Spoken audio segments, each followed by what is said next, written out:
IUPAC nomenclature. चूँकि अम brought पोड़ IUPAC nomenclature यथ मज prefix word root suffix पोड़ अम पतन चूँकि IUPAC nomenclature अत मज alkanes and alkynes अमिच अगर जनरल तो सहल फार्मुला वो यम जरिए प्रत कुन ऑर्गेनिक कंपाउंड्स हेको नेमिंग करिथन सिंपलस में देखो इस अलक प्लस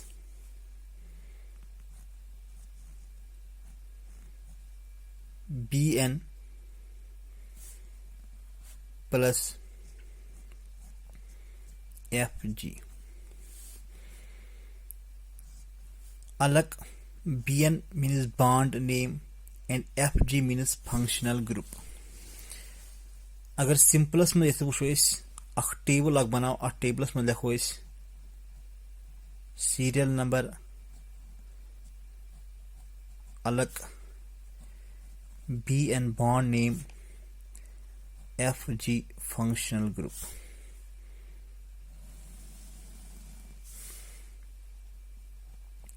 वन अलकस में लिखो मेथ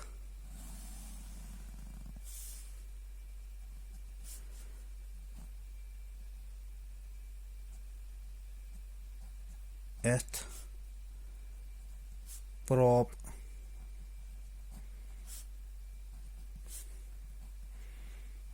ब्यूट पेंट hex hept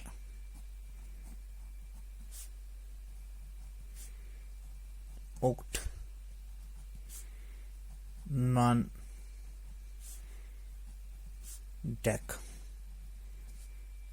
ये वो अलग एम्पतन चुवन एम्पतन बॉन्ड नंबर चूँकि बॉन्ड नंबर में वुचन इजन अख चेन कार्बन चेन अत कार्बन चेन में एग्जिस्ट गसन single bond double bond and triple bond यम सातन अत कार्बन चेन में single bond even bond name तम साथ दिवन या बॉन्ड नंबर एन सिंगल बॉन्ड अगर डबल बॉन्ड आस तेल ईन दिवन अगर ट्रिपल बॉन्ड आस तेल वाइन दिवन गो अगर कार्बन चेन में सिंगल बॉन्ड यह बन अलग plus bond name methane single bond अगर डबल बॉन्ड यह बन ईथीन अगर ट्रिपल बॉन्ड यह बन ईथाइन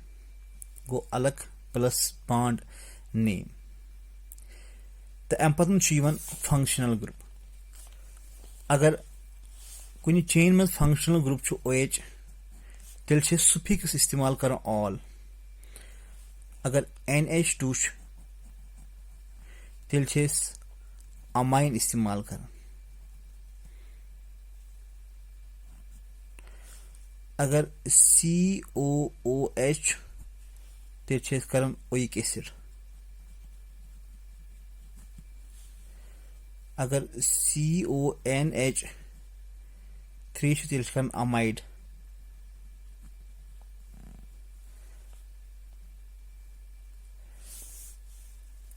फंक्शनल ग्रुप अगर OH alcoholic group all NH2 amine अगर COH तेल ओइक एसिड अगर CONH3 तेल अमाइड यह समझाने खतर वो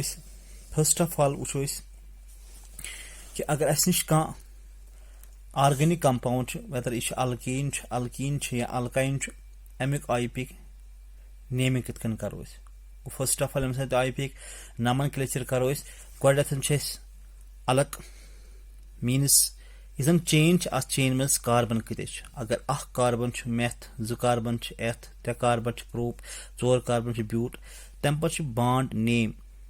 यानी कि अगर सिंगल बॉन्ड तेल गो एन अगर डबल बॉन्ड ईन अगर ट्रिपल बॉन्ड आइन तम पे वो अत कार्बन चेन अत कार्बन चेन में फंक्शनल ग्रुप फंक्शनल ग्रुप कुछ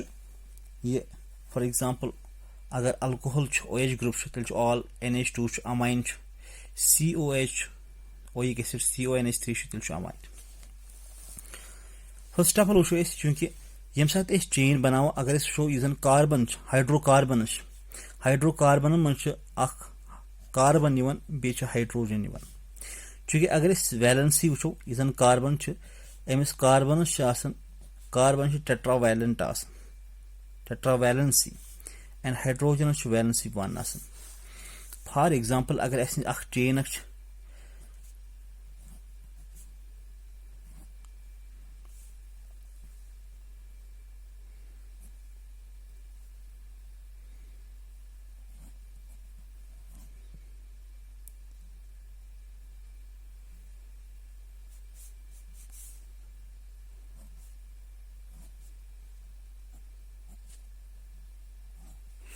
चूंकि वो फर्स्ट ऑफ ऑल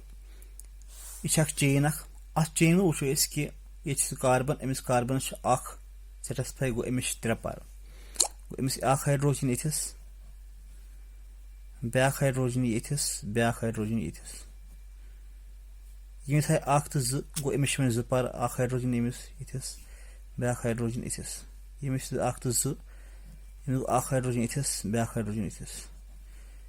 यमिस तो 2 हाइड्रोजन यथिस ब्या हाइड्रोजन यथिस यमिस तो 2 हाइड्रोजन यथिस ब्या हाइड्रोजन यथिस यमिस 2 हाइड्रोजन यथिस यमिस ऑलरेडी 2 यमिस गो यथिस 2 पर दैट इज हाइड्रोजन अगर नजर दिमो यम 2 3 यह CH3 single bond CH2 single bond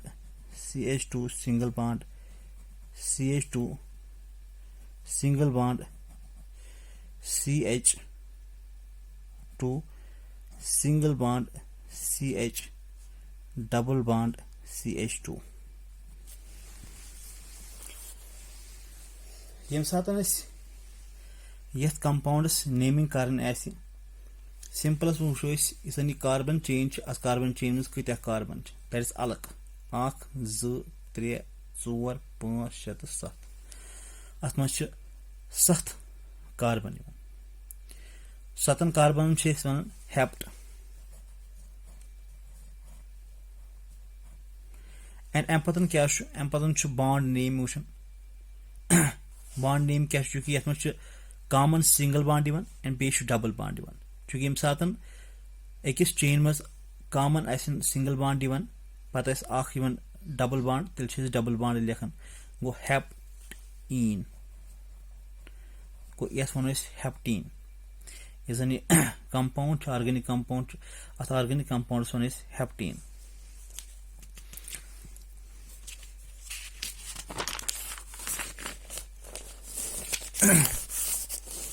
अगर फॉर एग्जांपल अस निश कार्बन चेन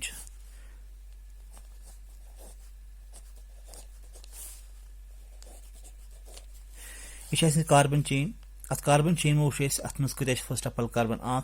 2 3 4 तो 5 कार्बन सिंपल पेंट वन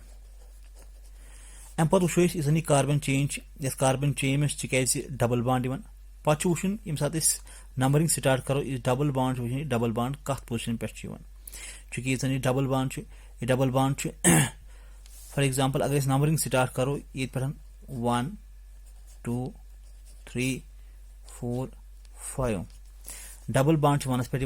अगर यम तरफ नंबरिंग स्टार्ट करो इट इज 1 2 3 4 एंड 5 पोज पे चूंकि रूल नंबरिंग तम तरफ स्टार्ट कर यम तरफ नजदीक पे फंक्शनल ग्रुप या डबल बॉन्ड या ट्रिपल बॉन्ड नजदीक पे चूंकि वो डबल बॉन्ड नजदीक पे फर्स्ट पे लिखो पेंट 1 अम पे वो कुस बॉन्ड चूंकि डबल बॉन्ड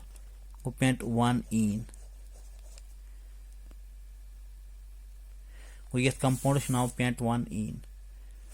अगर back compound for example carbon carbon single bond double bond carbon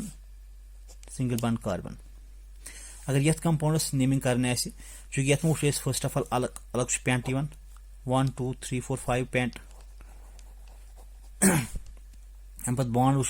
कत मज 1 अगर नंबरिंग स्टार्ट करो 1 2 3 4 5 ये तरफ स्टार्ट करो 1 2 3 4 5 गो ये तरफ यानी कि डबल बॉन्ड नजदीक 2 नंबरिंग पे गो पेंट 2 इन